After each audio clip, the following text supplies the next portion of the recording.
I started out doing, I've been involved in fitness for a long time, and I've been doing photography for a long time.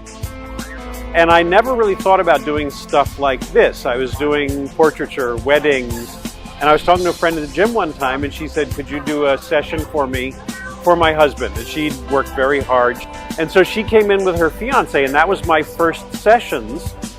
And I started saying to people, would you be interested in doing something? Because I never thought I'd have the courage to ask people to pose for me naked. That felt sort of personal and intrusive.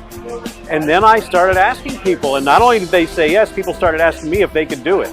And so some of the work you see here is the models are people I didn't know. I posted something on Facebook and they said, oh, can I come do that too?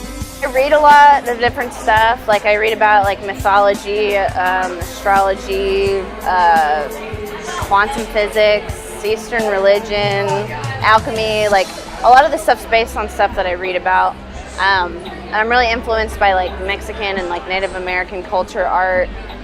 So I kind of like incorporate that. A message, it's basically a reflexive, visual, ethnographic view of how society has affected me and how I choose to portray society.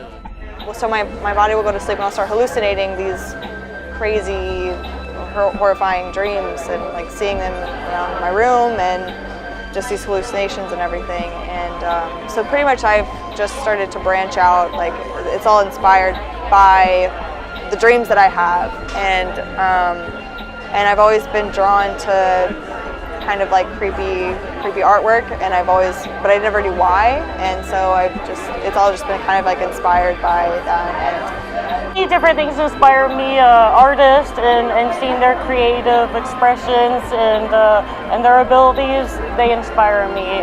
And if it wasn't for all the beautiful art I've seen throughout my life, I wouldn't be here today. I developed this style. I'm motivated by color above everything else, and I wanted to use little teeny pieces that you can't use in stained glass. So I wanted them to be very modern, very bright, very colorful, and very intricate.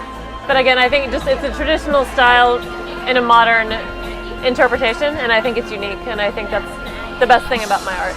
It's fun to paint, it's fun to look at. It does have more than one dimension in terms of you can get lost inside what you look at it. There's a journey inside I'm not gonna say each painting, but like anyway, so things that usually get lost kind of in the chaos, I like to focus in on one of those subjects and either repeat it over and over again or kind of dissect it and then reconstruct it in different ways, just to make us kind of examine those aspects of that object that are then reflected like in humanity or a person or story. I'm a tattoo artist, and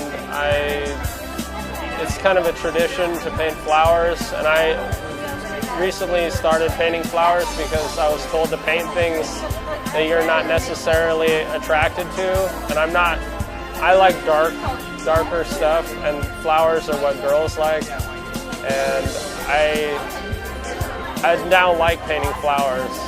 It only became a thing because I wasn't really attracted to it, but I was told to practice thing I wasn't into. If you look at these things, there's little vignettes and little compartments, and it's about